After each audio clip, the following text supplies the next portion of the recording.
He doesn't like it. But it's good to hear him griping. That's a good sign. When this squirrel had a run-in with a dog recently, it received medical care for its injuries in the wildlife ward at the University of Florida's Veterinary Teaching Hospital. UF's vet school employs specialists in wildlife and zoological medicine, as well as cardiologists, neurologists, and radiologists, to name a few, who treat injured domestic, exotic, and wild animals. Well, we have really a pretty broad program. We deal, first of all, with injured native wildlife, which can range from very small perching birds all the way up to Florida black bears, with birds of prey and a number of other mammal species and even tortoises quite frequently that have been hit by cars. We also are involved with the care of privately owned non-domestic animals, which vary from small reptiles to large birds such as macaws or cockatoos. And we also do contractual work with 2 zoos and with 2 privately owned facilities that maintain wild animals or exotic animals for breeding purposes. I think that probably the most challenging cases actually involve birds, because a lot of their care requires their care is oftentimes very intensive. They're animals that are extremely prone to stress associated with handling and so forth, to deal with very serious medical problems. So it's a real challenge to try to get around some of the inherent problems associated with working with these species. The University of Florida's Veterinary Teaching Hospital is known mostly for the care provided for injured Florida panthers. There's been 6 of them that we've had here at the Veterinary Teaching Hospital for medical care and surgical care, and all 5 of the 6 are all surviving. Either they're in captivity or have been released. The 6th cat that was presented died very shortly after initial evaluation. He had severe trauma to the chest and a lot of internal bleeding, and he was pretty much in irreversible shock at that point. Most of them have had fractures, either of the pelvis or the long bones.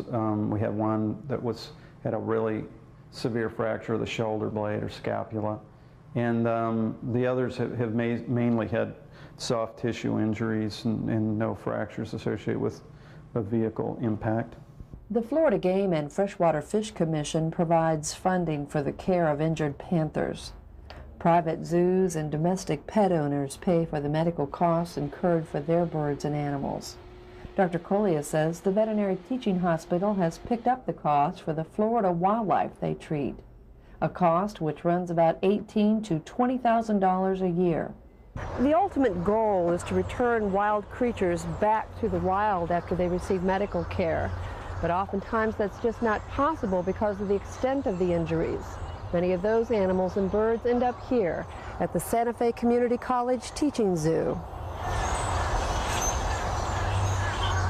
The Santa Fe Community College Teaching Zoo houses 85 different animals and bird species. Native Florida species that can't be returned to the wild because their injuries were just too severe include bald eagles, screech owls, great horned owls, vultures, wood storks, and great blue herons, to name a few. The director of the zoo, Jack Brown, says the cooperation between the University of Florida Vet School and Santa Fe Community College benefits at least 3 groups: the students seeking an AS degree from Santa Fe Community College in zoo animal technology, the veterinary students at the University of Florida, and most of all, the wildlife receiving that care. Well, since the vet school has been here in Gainesville, we've had a very close bond with them, and I think both sides have recognized the fact that we have some real experts across town working, we can work with.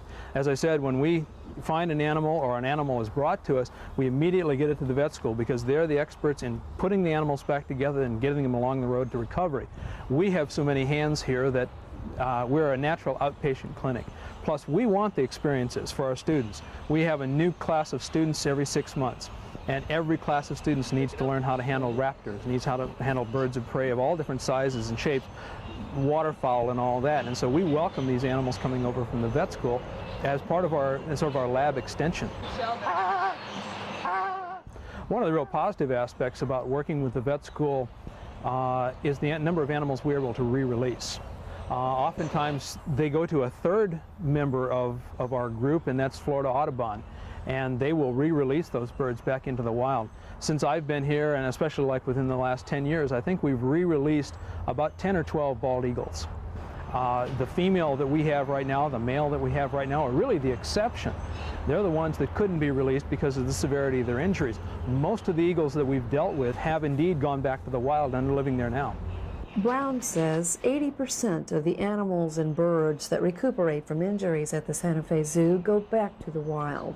He says the 20% that end up making their home at the zoo do contribute to the survival of their species in the long run.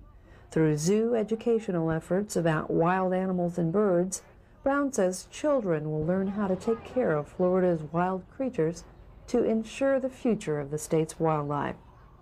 I'm Donna Green-Townsend reporting for Florida File.